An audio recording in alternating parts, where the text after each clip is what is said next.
Bons estudos, pessoal. Eu vou falar agora do caso fortuito interno e externo, dever de indenizar, por exemplo, no caso de operações bancárias, não é? Se ocorreu fraude, por exemplo, alguém que passa seus dados para alguém e esse alguém faz uma compra no cartão de crédito, vai ter direito à indenização do banco?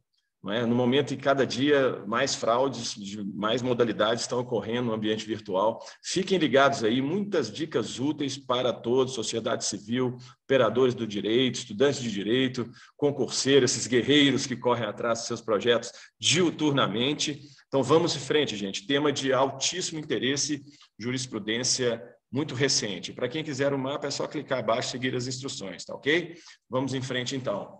Então, em primeiro lugar, definindo o que é um caso fortuito, é um acontecimento superveniente, extraordinário e inevitável, ou seja, ele não está na área comum, ele vem depois do fato e não tem como ser evitado. Então, aí que vem a distinção, que vai gerar o dever de indenizar ou não. Se é um caso fortuito interno ou externo, qual seja, na hipótese, se o fortuito tiver relação com o negócio, será interno e não afastará a responsabilidade do fornecedor. Nós vamos dar muitos exemplos mais adiante, viu, pessoal? Fiquem ligados aí. Do outro lado, se não tiver relação com o negócio, será externo e exclui o dever de indenizar. Caso fortuito interno, ele se relaciona com a atividade exercida daquele, por exemplo, daquele prestador de serviços, tem a ver com a natureza daquele negócio. Então, o fato fortuito interno faz parte do risco inerente a determinada atividade. Logo, gera o dever de indenizar. Então, vamos aos exemplos práticos. Por exemplo, um motorista de ônibus teve um mal súbito na direção de ônibus e que existiam várias pessoas ali sendo transportadas. Existe o dever de indenizar? Então, ou então, do mesmo modo, ocorreu um problema mecânico no ônibus, existe o dever de indenizar? Então, existe o dever de indenizar? Eu vou antecipar. Existe sim, porque tanto o mal súbito do motorista está relacionado com o motorista, que é inerente à atividade de transporte, quanto ao problema mecânico também, logicamente, tem a ver com o serviço de transporte. Então, causa o dever de indenizar, mas não automaticamente, tem que ser feita essa análise, não é? Em geral, automaticamente, a ausência de dolo ou culpa enseja apenas a exclusão da responsabilidade civil subjetiva, que vem justamente da ação, ou seja, o dolo, aquele caráter volitivo de querer gerar ou gerar esse resultado, não é? Ou então a omissão, a negligência ou a imprudência, bem como a imperícia, que caracteriza a culpa. Então, nesses casos, há responsabilidade subjetiva, ou seja, que advém do dolo ou culpa. Nesse caso do motorista, não houve dolo nem culpa. E o risco do motorista, portanto, ter um mal súbito é inerente à atividade. Então, nesse caso, se aplica a responsabilidade objetiva da empresa de transportes, ou seja, vai haver o dever de indenizar independente de dolo ou culpa, bastando tão somente a causa do dano, porque ocorreu um nexo, uma integração entre o motivo, a causa do caso fortuito e a natureza da atividade de transporte. Esse o ponto que deve ser associado. A causa que gerou o caso fortuito é interna, tem a ver com aquela natureza do serviço, então gera daí a responsabilidade objetiva que independe de dolo ou culpa e vem carregando consigo a responsabilidade de indenização por parte da empresa de transporte. Ou seja, basta o dano ocorrer e as pessoas que estão lá no ônibus deverão serem indenizadas. Porém, em ordem transversal, se ocorrer um caso fortuito externo, ou seja, em casos relacionados a leis da atividade, não há o dever de indenizar com base na responsabilidade objetiva. Então, não há essa premissa tratando-se nessa hipótese de caso fortuito externo. Nós vamos ver aí adiante como que se configura. Veio nessa sendo enunciado 444 da 5ª jornada de Direito Civil, deliberando que, se o caso fortuito ou força maior for relacionado com a natureza da atividade, há o dever de indenizar. Aplica-se a regra da responsabilidade objetiva, que independe de dolo ou culpa, faz parte do risco da atividade, é interno à atividade, é da natureza da atividade. Por exemplo, ocorreu uma festa de crianças. Eu pergunto para os senhores e senhoras, alguém tem que colocar lá um segurança armado na porta de uma festa de crianças? Claro que não. Então, se ocorrer um assalto, aquele que deu a festa, o dono do salão, ou então do salão de festas, ou daquele estabelecimento, não tem o dever de indenizar, porque isso é imprevisível e é externo à atividade, não é? Não é comum, não é conhecido, é notório que não há assaltos em festa de crianças, não é? Então, nesse caso, aplica-se o conceito de que ocorreu um caso fortuito externo, portanto, desincumbindo essa empresa de indenizar. Porém, no caso de assalto dentro de um banco, uma instituição bancária, gera a responsabilidade objetiva do banco, ou seja, independe de dolo ou culpa, de ação ou omissão, negligência, imprudência e perícia, pelo fato da segurança em banco ser inerente ao serviço bancário. Lá são movimentados valores vultuosos, tem dinheiro, tem moeda, tem uma série de atividades que demandam essa segurança. Então, são questões internas inerentes à atividade. Então, o dever de garantir a segurança é o objetivo do banco. E se ela falhar, independente do dolo ou culpa, o banco deve indenizar aquele que sofreu um assalto dentro da sua agência. Nessa senda, o fato de terceiro não relacionado com a atividade exclui também, do mesmo modo, o dever de indenizar. Vamos adiante aqui na configuração do caso fortuito externo, qual seja, acontecimentos alheios à atividade exercida, não fazem parte daquela natureza de atividade. Por exemplo, uma bala perdida que gera danos a alguém que está transitando em um ônibus. Estou pegando aqui vários casos de ônibus hoje, pessoal.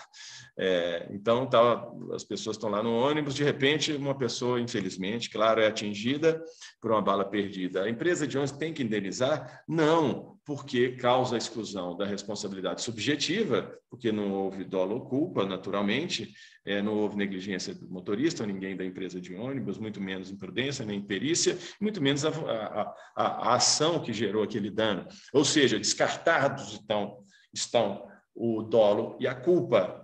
Então, responsabilidade subjetiva descartada. E a objetiva com a aplicação da regra de dever de indenizar. Depende se esse fato for fortuito interno ou externo. Nesse caso é externo, a bala perdida é externa. Não tem nada a ver com a atividade de uma empresa de transporte rodoviário ou metropolitano. Então, não há o dever de indenizar pela empresa de ônibus. Então, causa a exclusão da responsabilidade objetiva, não há o dever de indenizar por responsabilidade objetiva, porque o fato da bala perdida é alheio à atividade de transporte.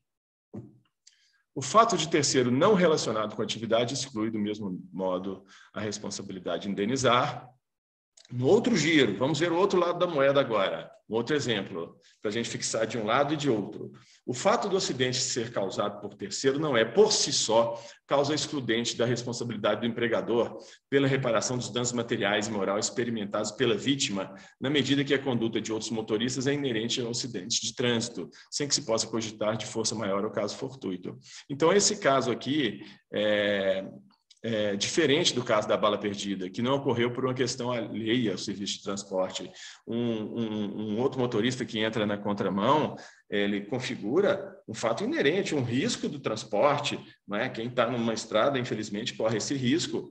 Então, nesse caso, há o dever de indenizar a aplicação da responsabilidade objetiva, configurando o caso como um caso fortuito interno, com uma atividade ou um fato que aconteceu, ou seja, um motorista que gerou o acidente ser um terceiro, fazer parte inerente dos riscos dessa atividade de transporte, diferente da bala perdida. No caso de instituições bancárias, pagamentos pela internet, esse é um ponto realmente, pessoal, muita gente está caindo nesse golpe. Fiquem espertos, não deem senha de cartão, não passe, principalmente se for fora do aplicativo do banco. tá? Porque, nesse caso, o banco não tem responsabilidade. Pensa bem, pelo Instagram, pelo Facebook, alguém oferece lá um produto, me passa o dado do seu cartão aqui, que eu vou te vender uma viagem, vou te vender um produto, ou seja lá o que for. A pessoa passa, está fora do domínio do aplicativo do banco, não tem ninguém do banco participando, ou seja, aquela atividade, por exemplo, a venda de uma passagem aérea, não tem nada a ver com a atividade do banco. Então, esse fato está totalmente alheio à atividade bancária. Logo, não há o dever de indenizar no banco. Então, não entre com um processo baseado nessa argumentação, pensando que vai receber, que você vai acabar pagando. Você vai pagar juros, multa e ainda sucumbência da outra parte, em regra. É claro que você deve consultar um advogado, né, antes de qualquer pretensão, e estar seguro dos riscos. Esse é o dever do advogado, informar os riscos e quais são as chances de êxito perante ao caso concreto. Então, vamos lá, continuando com as fraudes bancárias.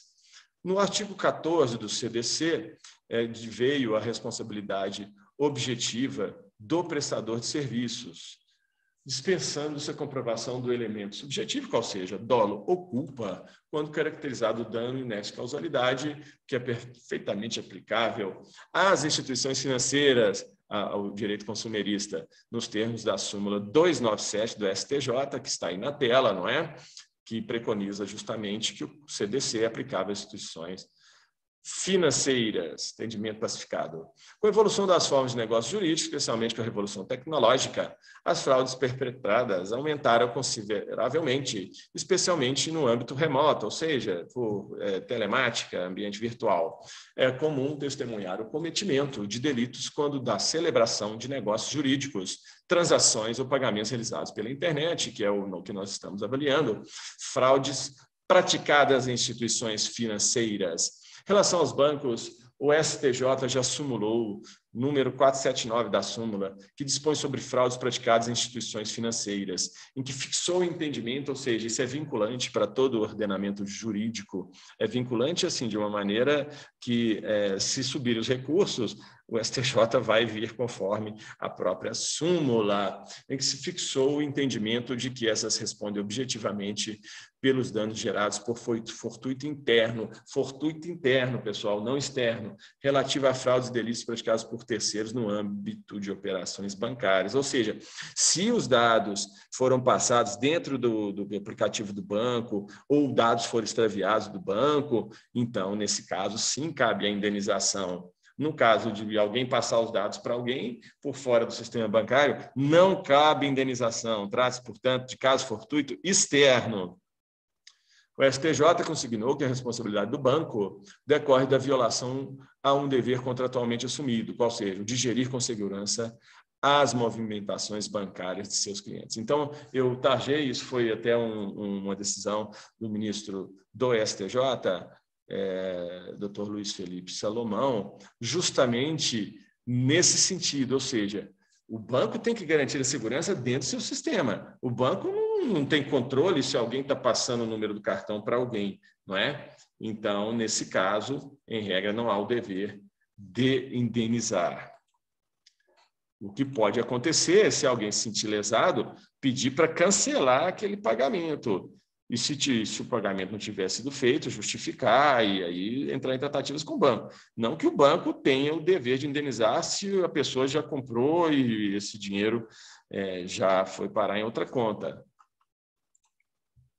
Complementando, a tese fixada pelo STJ não é aplicada de forma indistinta, porque justamente nós temos o caso fortuito interno e externo. A mera alegação de dano advindo de fraudes ou delitos no âmbito das operações que ocorrem por meio remoto, notadamente bancárias, por si só não atrai responsabilidade dos fornecedores de serviços bancários e de pagamento remoto. Não é automático, inclusive ainda há grande oscilação nos precedentes, mas vamos fixar, se não ocorreu dentro do ambiente bancário, em regra não há o dever de indenizar.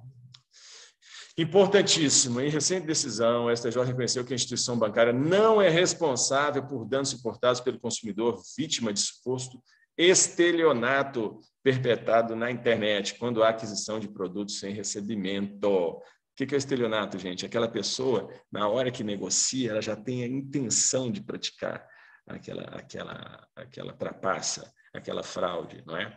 Então, por exemplo, olha esse caso aqui já é outra coisa. Ou seja, ocorreu a aquisição do produto, mas não houve o recebimento. Então, a pessoa adquiriu. Então, se não recebeu, ela vai ter que questionar quem vendeu e não o banco, né? Muito importante também fixar essa tese já consagrada pelo STJ. Eu vou anexar aqui também um julgado de primeiro grau, mas com uma sentença maravilhosa que foi dada. Então, vem recurso especial, consumidor, responsabilidade civil, danos aí a ementa, não é? Fraude, compra online, produto nunca entregue. Responsabilidade objetiva das instituições financeiras foi questionada, serviços bancários, intermediação financeira entre particulares, compra e venda online, ausência de responsabilidade objetiva, não configuração. Então, foi esse julgado, o recurso especial foi interposto em 2018. O propósito recursal foi justamente consistir em determinar se o banco recorrido seria objetivamente responsável pelos danos suportados pelo recorrente, originados após ter sido vítima de suposto estelionato perpetrado na internet, em que o recorrente adquiriu um bem que nunca recebeu. Nos termos aí, chamou a súmula 479, as instituições financeiras respondem objetivamente pelos danos gerados por fortuito interno, novamente, fortuito interno, dentro da natureza da atividade, dentro dos riscos da atividade, dentro do ambiente, seja cibernético, seja de abrangência, daquele serviço que está sendo prestado relativo a fraudes e delitos praticados por terceiros. Então, apenas esse é o fato terceiro interno. Aí sim gera a responsabilidade de indenizar. Se for externo, não gera. O banco recorrido não pode ser considerado fornecedor da relação de consumo que causou prejuízo à recorrente, pois não se verifica qualquer falha na prestação de seu serviço bancário apenas por ter emitido o boleto atualizado para pagamento. Não pertencendo à cadeia de fornecimento em questão, não há como responsabilizar o banco recorrido pelos produtos não recebidos. Ademais, também não se pode considerar esse suposto estelionato como uma falha no dever de segurança de serviços bancários prestados pelo recorrido. A aplicabilidade da súmula deve se orientar pelo nexo de causalidade entre o dano e o serviço ofertado, qual seja, aplica-se nesses casos, o fato do serviço, defeito de produto e serviço que causa um fato danoso, que causa um dano. Relembrando, no vício do produto ou serviço, o dano é no próprio produto. No fato, é o defeito do produto que causa o dano, ou seja, uma televisão explodiu, machucou a pessoa, nessa hipótese. Nos casos de fraude, em regra, as teses costumam ser pacíficas quanto à existência da fraude ou de delito praticado por terceiros. Isso não obsta a responsabilidade dos fornecedores, desde que não fique configurado eventual excludente no nexo de causalidade, fortuito externo ou culpa exclusiva do consumidor. Ou seja, esse é um excludente de culpabilidade, não é, do fornecedor, ou seja, do prestador de serviço. Se ocorrer um caso fortuito externo ou culpa exclusiva do consumidor, então não há a responsabilidade e, por extensão, não há o dever de indenizar, tendo em vista se configurar um caso fortuito externo. E ainda, o caso fortuito corresponde ao evento imprevisível, enquanto na força maior, inevitável. E ainda, tais excludentes rompem com o próprio nexo de causalidade, ausente o nexo causal, pressuposto da responsabilidade objetiva, relação entre o fato e o efeito, a ligação, o acorrentamento, a ligação, o elo, não é? Igualmente ausente estaria o dever de indenizar. Logo, por fulminar um dos pressupostos da própria responsabilidade objetiva, tais excludentes são aplicáveis, inclusive, nas relações regidas pelo Código de Defesa do Consumidor, a despeito de não estarem expressas. Há, inclusive, como bem elucidado pelos autores da quinta jornada de direito civil, o caso fortuito e a força maior somente serão considerados como excludentes da responsabilidade civil quando o fato gerador do dano não for conexo à atividade desenvolvida. Então, gente, de uma vez por todas, caso fortuito, força maior, não gera automaticamente o dever ao excludente da responsabilidade, apenas se for um fato alheio àquela natureza. Ok, pessoal? Exemplo de caso concreto. Esse aqui é outro processo que eu peguei aqui, a sentença do juiz. No caso dos autos, a autora alegou ter informado seus dados pessoais, bem como seu cartão de crédito para um perfil da Ré no Instagram. A Ré é uma operadora de cartão de crédito. As alegações da parte atrairiam a responsabilidade da instituição bancária pelo dano, haja vista que a causa do dano decorreria do uso da plataforma digital da instituição bancária, fortuito interno, portanto. Os documentos juntados pela autora nos autos se restringiram à comunicação pelo aplicativo de mensagem, ou seja, não foi pelo aplicativo do banco. E não há prova de que o réu tenha ofertado o atendimento informado pela autora e requisitado seus dados pessoais, senha e token. Somente a conversa pelo aplicativo de mensagem não atrai a aplicação da responsabilidade da instituição bancária, que não tem ingerência na negociação feita pelo consumidor com o terceiro, por um meio que não é por ele ofertado. Ou seja, o banco não está oferecendo nada através do Instagram. Conclusão, contrária, não evitaria, mas fomentaria a fraude praticada por terceiros, já que a instituição financeira não tem meios de evitá-la. Nessa ordem de ideias, considerando que o autor recai o encargo de comprovar o fato constitutivo do seu direito, é a regra, não é? Salientando que a inversão do ônus da prova pode ser solicitada, caso ela não tenha condição de prová-la, pode ser, inclusive, de ofício pelo magistrado, de acordo com as premissas do novo Código de Processo Civil, e ante a ausência de provas de que o autor utilizou a plataforma oficial do banco e os telefones de autoatendimento para fins de obter o atendimento que necessitava, entendo que não houve prova do nexo de causalidade, fortuito interno, ou seja, o juiz aqui já configurou como fortuito externo. Ante a falta dos pressupostos da responsabilidade civil objetiva, os pedidos devem ser rejeitados. Ou seja, não ensejou aqui pela interpretação do juiz, a responsabilidade objetiva. Logo, como não ocorreu também a responsabilidade subjetiva, logo excluiu-se o caso como sendo fortuito interno, então passou a ser considerado fortuito externo e não houve, na opinião do magistrado, dever de indenizar. Está aí a sentença. Ante o exposto, resolvo o mérito nos termos do artigo 487 do CPC, rejeito os pedidos iniciais. Ainda acolho o pedido contraposto para condenar a autora a pagar a fatura crescida de juros de mora, 1% ao mês e correção monetária, pelos índices fixados pela Corregedoria Geral de Justiça. Ou seja, além de ter que pagar o que alguém comprou em seu nome, ainda teve que pagar para o banco os juros. Aumentou em 50% nesse caso aqui o valor da dívida. Olha que infortúnio que gerou para essa pessoa o fato de ter dado os dados do cartão dela pelo Instagram. Vejam bem o cuidado que tem que se ter e o cuidado não só de passar os dados, e cuidado para entrar com o processo, porque aqui ocorreu justamente uma reversão da pretensão. Quem pensou que ia ganhar a indenização, na verdade, ganhou o dever de pagar pelos juros e multa além da indenização. Então, dentro disso, acredito que deva ter esclarecido para vocês o fato. Muito obrigado pela assistência em massa que estamos tendo, mais de 1 milhão de visualizações, o canal é um sucesso. E vamos em frente, gente. Podem propor temas, fiquem ligados aí na assinatura do canal também. Então, preço baratinho, R$19,90 por mês, vocês vão ter direito a desconto nos mapas grátis, conteúdos exclusivos para membros. Está sensacional esse pacote desse primeiro lote de assinaturas, tá ok, gente? Um grande abraço a todos e bons estudos.